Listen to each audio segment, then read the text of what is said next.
Next जो बोल रहे हैं qualitative characteristics of accounting information.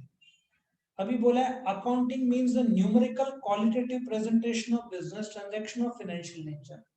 पहली बात तो सब्जेक्ट मैटर ऑफ अकाउंटिंग आने के लिए सबसे ज्यादा जरूरी क्या है? Monetary value. ठीक है, यदि ट्रांजैक्शन नॉन मॉनेटरी है तो वो रिकॉर्ड नहीं हो सकता, मॉनेटरी है तो वो रिकॉर्ड जरूर होगा। ठीक है, वो मॉनेटरी है तो रिकॉर्ड जरूर होगा, नॉन मॉनेटरी है तो वो रिकॉर्ड नहीं होगा।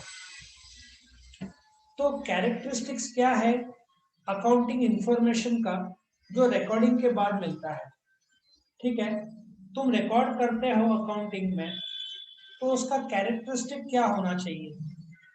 अभी तुम मेरे सामने, याद है हमने एनालिसिस किया था, हमने एनालिसिस किया था, याद है? हमने एनालिसिस किया था, याद है? जवाब दो बेटा। हाँ सर। तो सिंस तुमने उसको प्रॉपरली आइडेंटिफाई किया, ठीक है, क्लासिफाई किया, करेक्ट डेबिट दिया, करेक्ट क्रेडिट दिया, सो रिलायबिलिटी ये बहुत इंपॉर्टेंट क्वालिटी है। एक तो रेलेवेंस, क्योंकि सब्जेक्ट मैटर अकाउंटिंग है तो न्यूमेरिकल वैल्यू होना चाहिए। रिलायबिलिटी, अंधाधुंध अकाउंटिंग एंट्रीज किया जिसका रिलायबिलिटी नहीं है, क्योंकि क्या होता है तुम्हारे सामने अभी एक बीएचईएल कंपनी है, नाम सुना है? BHEL Bharat heavy electrical limited, नाम सुना है? नाम सुना है तुमने? हाँ यार, जवाब देते जाओ, मुझे इजी पड़ता है। नाम सुना है? No sir. अब वो मुझे लगता है इलेक्ट्रिकल के बहुत बड़े बड़े प्रोजेक्ट्स लेती है बेल कंपनी, ठीक है ना? तो अभी जो अकाउंटिंग हुआ उनका, हर 3 महीने में शेयर बाजार को रिपोर्ट करना पड़ता है। वैसे तो अकाउंटिंग 1 साल का होता है, बट यदि तुम्हारा शेयर लिस्टेड है, ठीक है, ये भारत की इंजीनियरिंग और मैन्युफैक्चरिंग कंपनी में, जैसे डिजाइन इंजीनियरिंग कंस्ट्रक्शन में सबसे बड़ी कंपनी में से एक है, 180 प्रोडक्ट बेचते हैं। तो अभी क्या हुआ, इन्होंने जो अकाउंटिंग 3 महीने का लाया, जो उन्होंने लॉस दिखाया 900 करोड़, ठीक है, लेकिन उन्होंने खर्चे में एक बहुत बड़ा अदर एक्सपेंसेस डाला 1800 करोड़ का। अभी क्या होता है, इतना बड़ा जो खर्चा डाला 1800 करोड़ का, तो शेयर बाजार में हल्ला हो जाता है, क्योंकि खर्चे का तुमको नाम देना पड़ेगा, सैलरी है, इलेक्ट्रिसिटी है, टेलीफोन है। समझ में आ रहा है? तुमने घर वालों को बताया कि 2000 रुपए का खर्चा किया, बस खर्चा किया, घर वाले चिल्लाएंगे कहाँ किया, वो पूछेंगे ना तुमको। समझ में आ रहा है मेरा सवाल का जवाब? समझ में आ रहा है? यस। तो बेल ने क्या किया, डायरेक्टली 1800 करोड़ का अदर एक्सपेंसेस डाला शेयर बाजार में। शेयर ऐसे जोर से गिरा क्योंकि लोगों को समझ में आया कुछ तो गड़बड़ी हो रहा है। फिर भेल को जवाब देना पड़ा कि कुछ उधारी, उनका बैड डेट्स हो रहा था, डूब रहा था, तो उन्होंने एक बाजू में प्रोविजन किया 1800 करोड़। तो ऐसे टाइप के अकाउंटिंग जो रिलायबल नहीं है तो हल्ला हो जाता है मार्केट में। तो बहुत जरूरी हो कि कोई भी अकाउंटिंग इंफॉर्मेशन रिलायबल हो। और ऐसे भी कंपनीज है, एक इलेक्ट्रोथर्म करके कंपनी है इंडिया में, तुमने नाम नहीं सुना होगा। अभी क्या हुआ, उन्होंने अकाउंट्स मेंटेन किया, इनकम टैक्स वालों ने रेट डाला, क्योंकि वो लोग जितना प्रॉफिट किए टैक्स कम भरने के लिए गलत इंफॉर्मेशन दिखाना, तो इनकम टैक्स वाले, सेबी वाले, सेबी तो खैर शेयर बाजार को जो कंट्रोल करते हैं, तो ये लोग सब सवाल पूछते हैं कि आपके अकाउंट्स में ये कमियां हैं, ये प्रॉब्लम है, वो प्रॉब्लम है। अभी क्या होता है कि जो इंफॉर्मेशन तुम प्रेजेंट करते हैं उसमें से कुछ इंफॉर्मेशन बहुत रिलायबल होता है, कुछ इतना रिलायबल होता नहीं है, ठीक है ना? अब तुमको 3 महीने में तुम्हारे पास कितना संपत्ति है वो रेलेवेंट नहीं है, नफा रेलेवेंट है शेयर बाजार को, नफा नुकसान। तो बेल ने गलती की, उसकी सजा शेयर होल्डर्स को मिली। सो रिलायबिलिटी पूरे साल के बाद में, पूरे साल का अकाउंटिंग जब होता है तो फिर जो रिलायबिलिटी ऑफ डेटा है वो अलग हो सकता है, ठीक है ना? सो बोलने का तात्पर्य है कि यदि करंट एसेट्स है जैसे कि कैश, बैंक, स्टॉक, डेटर्स, ये फास्ट बदलता है, तो उसका डेटा रिलायबल होने का चांसेस थोड़ा कम रहता है, क्योंकि तुम्हारा मशीनरी 10 लाख का है तो वो 10 लाख का ही रहेगा, लेकिन तुम्हारा कैश बार बार बदलेगा, बैंक बार बार बदलेगा बैलेंस, तुम्हारा स्टॉक बदलेगा, उधारी में बेचा हुआ बदलेगा। तो फिर रिलायबिलिटी में थोड़ा फर्क आता है। करंट एसेट्स का डेटा वो less reliable as compare to fixed assets. समझ में आया? ये जो क्वेश्चन है, कैरेक्टरिस्टिक्स क्या है अकाउंटिंग इंफॉर्मेशन का? क्वालिटेटिव। क्वालिटेटिव मतलब तुम उसको गिन नहीं सकते। अकाउंटिंग जो इंफॉर्मेशन है वो क्वांटिटेटिव होता है, वो वैल्यू बेस्ड होता है। बट उसका जो क्वालिटेटिव कैरेक्टरिस्टिक्स है, रिलायबिलिटी, तुम गिन नहीं सकते बट क्या भरोसे लायक है। अब जैसे अभी जो सबसे बेस्ट एग्जांपल दूं, अभी जो तुम्हारा 10th का जो मार्कशीट आएगा उसमें सबसे ज्यादा प्रॉब्लम इसका होगा। Do you agree? रिलायबिलिटी का मानते हो? तुमको शायद खुद को भरोसा नहीं होगा तुमको जो मार्क्स मिलने वाले हैं। Do you agree? Yes. In fact मेरे को 1.5 साल से जो बच्चे लोग हैं, अभी ऑनलाइन एग्जाम होते हैं बीबीए के, मुझे वो दिन एक स्टूडेंट था, एवरेज स्टूडेंट, अराउंड 60s में था। सर मुझे आपने सिखाया 98 मिले। मैंने बोला काय का मैंने सिखाया? गूगल से तो तुमने कॉपी किया है। सो अभी जो बीबीए वालों को जो मार्क्स मिल रहे हैं ना, मेरे लिए तो एक कण रिलायबल नहीं। यूनिवर्सिटी ना, अब एक बात बताओ, थ्योरी सब्जेक्ट है, आज तक कभी यूनिवर्सिटी ने 85 90 के ऊपर दिया नहीं, सडनली 98 95 96 दे रहे हैं। रिलायबिलिटी पूरा बर्बाद हो जाता है।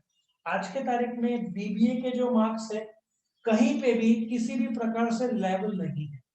ठीक है? ये तुम्हारा भी ऐसे होने वाला है। तुमको जो मार्क्स मिलेंगे, इनफैक्ट मैं परसों एक स्टूडेंट को बोल रहा था, आ, कौन सा स्टूडेंट था वो? 10th का था, नहीं 12th का मेरा जो 12th का भी कैंसिल हुआ ना इस साल एग्जामिनेशन। हाँ सर। तो अब प्रॉब्लम ऐसा था कि उस बैच में जो मेरे पास एक स्टूडेंट था, उसको 10th में मिला था 92%। और वो उसका वो दिन फोन आया, क्या करूं? मैंने बोला यार सॉरी बट एक चीज तेरे को बोलूंगा, बुरा मत मान। जो 60% वाले बच्चे थे ना 10th में, समझ में आ रहा है मैं क्या बोल रहा हूँ? जिनको 60% मिला था और तुझे जो 92 मिला था, 12वीं के मार्कशीट में दोनों एक हो जाएंगे। फर्क समझा मैं क्या बोल रहा हूँ? हाँ सर। तो यहाँ पे बच्चों लोग में नर्वसनेस आएगा कि भाई मार्क्स जो मिले। मैंने बोला कि अभी जो मार्क्स आएगा ना तेरा, और जो एवरेज बच्चे का मार्क्स आएगा शायद फर्क नहीं रहेगा, क्योंकि वो लोग ऑन द बेसिस ऑफ 10 शायद नहीं देंगे, on the basis of submission देंगे। सबमिशन सब कॉपी करके देते हैं। तो एवरेज बच्चा भी कहीं से कॉपी करके देगा, उसको 90 मिल जाएगा। और जिसने उसने मुझे बोला सर, मुझे बोल रहा था क्योंकि हमने हर वीक टेस्ट रखा था, उसने पेपर भी सॉल्व किया था। उसने बोला सर मैंने पूरा साल मेहनत किया, और उस बैच में एक स्टूडेंट था जिसने ज्यादा मेहनत नहीं किया। उसने बोला कि सर उसने तो बिल्कुल मेहनत नहीं किया, लेकिन अभी क्या करें? मैंने बोला देख, ये होने ही वाला है, 1-2 साल ऐसे ही चलने वाला है। भले तुम लोग दोनों को 90 मिले बट तेरे पास नॉलेज ज्यादा है, उसने टैलेंट टैली किया, तूने मेहनत किया। नॉलेज कोई चुरा नहीं सकता। तो भले मार्क्स जो आएगा वो रिलायबल नहीं रहेगा मेरे दृष्टिकोण से। 10th का भी ऐसे होने वाला है, 12th का भी वैसे होने वाला है। रिलायबिलिटी का सॉलिड डाउट रहेगा। दूसरा, relevance of the accounting information. Relevance ऐसा होना चाहिए कि अकाउंटिंग इंफॉर्मेशन रेलेवेंट हो, पास्ट प्रेजेंट और फ्यूचर इवेंट्स का करेक्ट एक्सपेक्टेशन और इवेंट्स दे। अभी क्या होता है, accounting information should not include unnecessary and irrelevant information. मैं तुमको एक एग्जांपल देता हूँ। अभी मेरे को बताओ, तुम स्टेशनरी में क्या क्या खरीदते हो? Pen, pencil, rubber, sharpener, register, text book. समझ में आ रहा है? 6 चीज। समझ में आ रहा है मैं क्या बोल रहा हूँ? Yes. नाउ तुम 6 अलग अलग अकाउंट खोलोगे क्या एक अकाउंट खोलोगे स्टेशनरी का? कौन सा रेलेवेंट ज्यादा रहेगा? एक अकाउंट। एक अकाउंट। अभी रबड़ 50 पैसे का, 1 रुपए का, हर एक का अलग अलग अकाउंट खोलने जाओ। स्टेशनरी में ही तुम आज एक, सिर्फ स्टेशनरी के, सागर स्टेशनरी करके स्टेशनरी का शॉप है, उसके पास कम से कम 500 प्रकार के स्टेशनरी होगा। रिफिल, तुम सबका अकाउंट बनाने जाओ तो तुमके 10,000 अकाउंट बनाएंगे। आप डिसीजन मेकिंग में 10,000 में से कौन सा अकाउंट चुनोगे? सो वही पॉइंट है, रेलेवेंट इंफॉर्मेशन लो, बाकी को मिक्स कर दो। जो पेन पेंसिल रबर शार्पनर सबको अलग मत रखो, स्टेशनरी में डालो। हाँ सैलरी बढ़ा है तो उसको अलग दिखाओ, इलेक्ट्रिसिटी बढ़ा है तो अलग दिखाओ, ठीक है ना, घर पट्टी उसको अलग दिखाओ। लेकिन एक आदमी है तुम्हारे, ग्रीस जो है ना, तुम्हारे शटर को ग्रीस लगाया, उसको अदर एक्सपेंस में डालो। ऐसे हर चीज में तुम अलग, चाय पिया उसका अलग अकाउंट, नाश्ते का अलग अकाउंट, सबको अदर एक्सपेंस में डाल दो। मतलब समझ में आएगा कि छोटे मोटे खर्चे उसका रेलेवेंस नहीं है। रेलेवेंस है सैलरी। तुम्हारे कॉलेज में जो खर्चे होते हैं 75% कॉलेज का खर्चा टीचर्स के सैलरी में होता है, वो सबसे ज्यादा इंपॉर्टेंट है। कॉलेज ने स्केल पेंसिल रबर शार्पनर खरीदा, उसका कोई रेलेवेंस नहीं है, उसको स्टेशनरी में डालो, लेकिन सैलरी का अलग से अकाउंट होना जरूरी है। समझ में आ रहा है मैं क्या बोल रहा हूँ? सैलरी जो पे किया अलग से अकाउंट रखो, लेकिन पेन पेंसिल का अलग अकाउंट मत रखो। पेन पेंसिल रबर शार्पनर सबको एक स्टेशनरी की हेडिंग के अंदर डालो। बाकी सिंगल सैलरी बट अलग अलग स्टेशनरी के आइटम को एक हेड में डालो, वो ज्यादा रिलेवेंट होगा। Are you getting what I am trying to say? Yes. Next, third, understanding of the accounting information. जो क्वालिटी इंफॉर्मेशन आता है, अभी मैं एक एग्जांपल देता हूँ सबसे कॉमेडी। मैंने बीएड कंप्लीट किया, ठीक है, 4-5 साल पहले। आजकल 12th के बाद ना बीबीए में भी ग्रेडेशन सिस्टम आ गया है। ग्रेडेशन सिस्टम समझता है, ओ, ए प्लस, सुना है तुमने ऐसा? सुना है तुमने ऐसा? Yes. तो बीबीए में ग्रेडेशन सिस्टम आया। जब मेरा बीएड में भी ग्रेडेशन सिस्टम है। जब मैंने बीएड दिया तो उस साल ग्रेडेशन सिस्टम शुरू हुआ था, तभी अभी परसेंटेज बंद कर दिया है। बीबीए में भी परसेंटेज बंद कर दिया, अभी ओ ए ऐसा आता है। तो जब मैं रिजल्ट्स कलेक्ट करने गया, मैंने एक टीचर से पूछा कि मैडम ग्रेडेशन ठीक है, मेरा मुझे याद नहीं आउटस्टैंडिंग आया कि क्या आया, आउटस्टैंडिंग ही होना चाहिए। तो आउटस्टैंडिंग कब देते हैं? जब तुमको से यदि बीबीए रहेगा तो 70% के ऊपर आउटस्टैंडिंग रहेगा, 60 और 70 रहेगा तो ए प्लस रहेगा, ऐसा समझ में आ रहा है? तो मैंने बोला कि ये जो 65 to 70% आया वो समझता है, बट ए जो कैलकुलेशन उनके रहते हैं ना, एक मैथमेटिकल और स्टैटिस्टिक्स के कुछ फॉर्मूले थे जिससे आंसर आता है। मैंने कुछ टीचर से बोला कि मुझे एक्सप्लेन कर सकते हो ये जो फॉर्मूला के दम पर अपने मार्क्स लाए और फिर उसको कन्वर्ट किया इनटू वो। 10 टीचर थे, 9 टीचर को पता नहीं था वो कैलकुलेशन, सिर्फ एक टीचर को, वो भी अंदर। बोलने का तात्पर्य है बीबीए का भी ये हालत है, मेजोरिटी टीचर्स को ग्रेडेशन के कैलकुलेशन पता ही नहीं रहते। So understanding of accounting information, यदि तुमको कैलकुलेशन में डाल दूं कि भाई ये कैलकुलेशन है, तुम कंप्यूट करो, तो तुमको अकाउंटिंग इंफॉर्मेशन समझना ही नहीं है। अल्टीमेटली बेस्ट तरीका ये हो गया कि भाई ओ आया तो मैं समझ जाऊंगा बच्चा 90% ओ प्लस ओ है, तो इसका मतलब वो बीबीए रहेगा तो आई थिंक 70% के ऊपर ओ होता है या 80% के ऊपर। सो अभी यदि कैलकुलेशन दिखाया जाए तो अकाउंटिंग इंफॉर्मेशन तुमको समझना ही नहीं है, लेकिन यदि ग्रेडेशन दिया जाए तो तुमको तुरंत समझ में आएगा। फर्क समझ में आ रहा है मैं क्या बोल रहा हूँ? तुमको अकाउंटिंग इंफॉर्मेशन समझे ऐसा प्रेजेंटेशन होना चाहिए। यदि कंफ्यूजन रहेगा, तुम गोल गोल घूम रहे हो, कंफ्यूजन हो रहा है, अच्छा सेल्स, यदि कैश और क्रेडिट अलग से बताया जाए उसके बजाय टोटल सेल बताओ, उसमें भी कैश में इतना डूब रहा है, क्रेडिट में, कैश में तो डूबेगा नहीं, क्रेडिट में इतना डूब रहा है, कॉम्प्लिकेशन हो जाता है। इसलिए टोटल सेल दिखाते हैं, कैश और क्रेडिट को अलग नहीं करते, टोटल सेल दिखाते हैं, it becomes more easier to understand. Logic समझ में आ रहा है मैं क्या बोल रहा हूँ? Yes. हाँ सर। तो जब सेल्स का टर्मिनोलॉजी में यूज करूंगा, it means both cash and credit together. जब फाइनल अकाउंट्स में मैं जब बीबीए बच्चों को सिखाता हूँ sales, it always means cash plus credit. लेकिन जब मैं तुमको जर्नल सिखाऊंगा, वहां पे कैश ट्रांजैक्शन अलग होंगे, क्रेडिट ट्रांजैक्शन अलग होंगे, जो हमने एनालिसिस में सीखा। लेकिन at the end of the year cash cell और क्रेडिट सेल को प्लस करके जो फाइनल आंसर आएगा वो टोटल सेल्स होगा।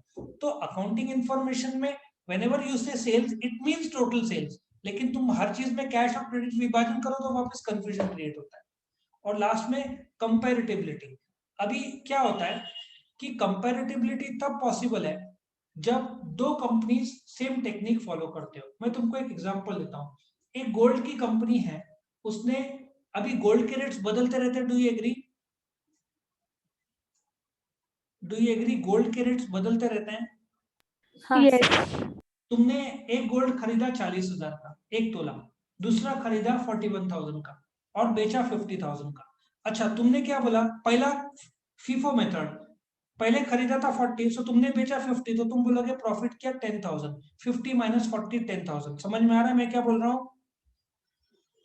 Yes, sir. अच्छा, दूसरा ज्वेलर बोलता है कि जो लेटेस्ट मैंने खरीदा वो पहले माइनस करूंगा, तो वो क्या बोलता है 50,000 का बेचा 41,000 में माइनस कर रहा हूं तो 9,000 मेरा प्रॉफिट आया। Do you agree? दो ज्वेलर्स है, दोनों के प्रॉफिट अलग आ रहे हैं, Yes. तो कंपेयर कैसे करें? यदि दो ज्वेलर या दो कंपनी सिमिलर टाइप के अलग अलग अकाउंटिंग पॉलिसीज फॉलो करेंगे तो तुम कंपेयर ही नहीं कर सकते। इसलिए तो अकाउंटिंग स्टैंडर्ड्स बनाए गए हैं, जो सारे कंपनीज को वही पॉलिसी फॉलो करना पड़ेगा, जिससे कंफ्यूजन ना हो।